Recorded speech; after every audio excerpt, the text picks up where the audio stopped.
Once a soldier, always a soldier. The late retired Major General Joseph Nkaissery was known as a no-nonsense man.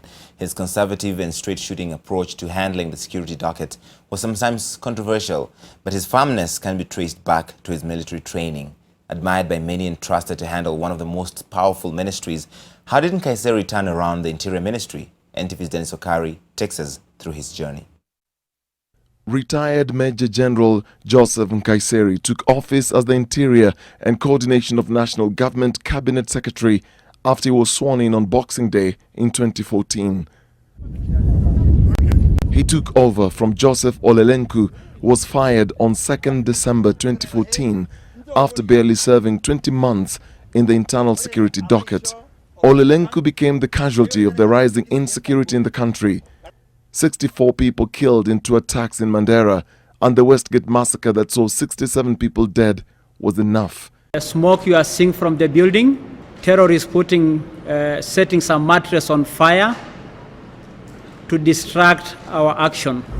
There was a public outcry over the security lapses in the country linked to terror attacks, including the Kapedo incident, in which at least 19 police officers were killed. There was demand and pressure from politicians and the public to replace Olelenku with someone with the agility and security background to handle the most sensitive ministry in government. I, Joseph Nkaissery, being appointed a cabinet secretary. Retired Major General Joseph Nkaissery was a natural choice.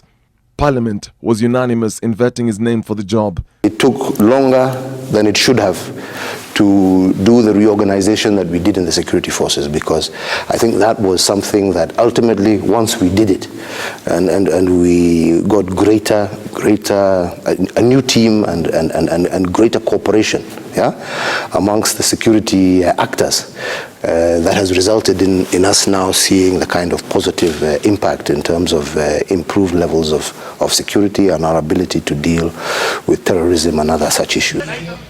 His last assignment in the military before retiring was serving as a commandant of the Armed Forces Training College. He retired in December 2002 after 29 years of service. His first job after being elected into Parliament in 2007 was to serve as an Assistant Minister for Internal Security under the late George Saitoti in former President Mwai Kibaki's cabinet. His entree in 2014, when he took over the Security Ministry, which had suffered serious security breaches, was one thing: to repel terrorists.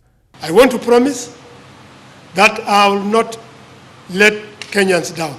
That came with a raft of new security laws that were controversial.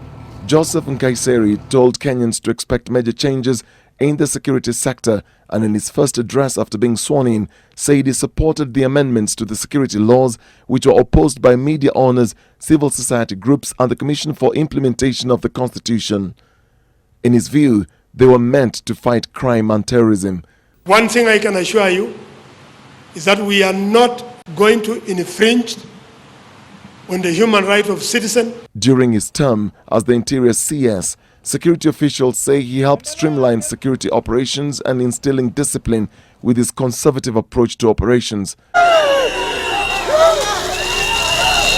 For political detractors, his message was always clear. Mimi niko na tear gas ya kutosha. Na sija askari hajafanya training sana. Sasa I will appreciate the trainer nyinyi. He was the first cabinet secretary to admit the presence of powerful cartels and brokers who interfered with issuance of tenders at his ministry in his first 90 days as the Interior Cabinet Secretary.